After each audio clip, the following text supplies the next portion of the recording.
कोई जमीन वक्फ की संपत्ति है तो ये साबित करने की जिम्मेदारी उसकी नहीं है, बल्कि जमीन के असली मालिक की होती है। बिल में संशोधन के बाद वक्फ बोर्ड किसी भी संपत्ति को अपना नहीं कर पाएगा, और वो ट्राइब्यूनल अगर नहीं, ट्राइब्यूनल में जो वक्फ ट्राइब्यूनल है वहां से नहीं होता है तो हाईकोर्ट तक जाने का। अब आप सोचिए, ऐसा ट्राइब्यूनल जिसके खिलाफ आप देश की अदालत में जा नहीं सकते हैं, जिसके फैसले के खिलाफ, ये कैसी मनमर्जी चल रही है, ये क्यों चलेगी? मैडम देखिए, सबसे पहले तो आपको जो ये इंफॉर्मेशन दे रहा है उसको पहली फुर्सत में निकाल दीजिए आप, क्योंकि वो सरासर झूठ बोल रहा है। लगता है इंफॉर्मेशन देने वाला मोदी जी का चमचा नजर आ रहा है। ट्राइब्यूनल जो एग्जिस्टिंग ट्राइब्यूनल है, डिस्ट्रिक्ट सीनियर जज सुप्रीम हाई कोर्ट के सीजीआई अपॉइंट करते। एक आदमी होता है जिसको जो मुस्लिम जूरिस्प्रूडेंस जानता है, दूसरा एक एमिनेंट स्कॉलर। वो जजमेंट जो ट्राइब्यूनल का आता है भी, उसके खिलाफ आप हाई कोर्ट जाते हैं, कोई रोक टोक नहीं है। कैसे जाते हैं? रिवीजन पिटीशन डालते हैं। रिवीजन पिटीशन में पेटेंट इलीगैलिटी आपको दिखाना पड़ता है। मोदी जी ये कह रहे हैं कि अब ट्राइब्यूनल में रिटायर्ड डिस्ट्रिक्ट जज होगा और रिटायर्ड गवर्नमेंट एम्प्लॉय होगा।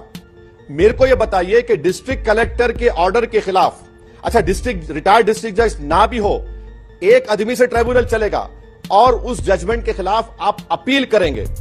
अरे हम ये कह रहे हैं कि रिवीजन में क्या है बुरी बात, बताइए। कोई रोक टोक नहीं है, झूठ बोल रहे हैं आपसे। अब रहा सवाल उस गांव का जो जिक्र कर रहे हैं, मैडम 8 लाख 9 लाख प्रॉपर्टीज में किरण रिजिजू साहब को अपना होमवर्क करना चाहिए था। उनको ऐसे 1000 प्रॉपर्टीज दिखाना था।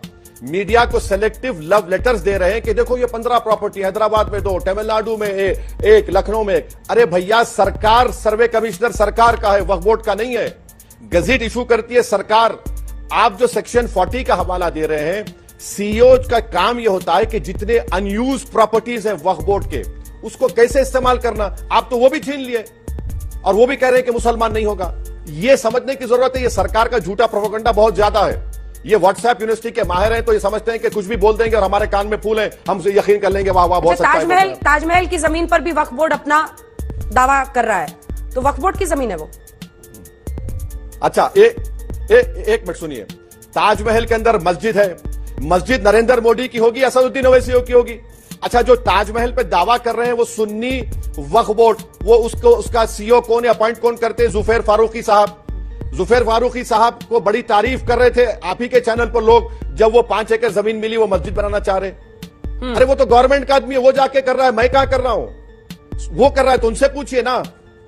और वो जाकर कह रहे हैं कि हमारे पास डॉक्यूमेंट्स है। आप नहीं मानते, ठीक है, नहीं मानिए, वो कर रहे हैं। मैडम 8 लाख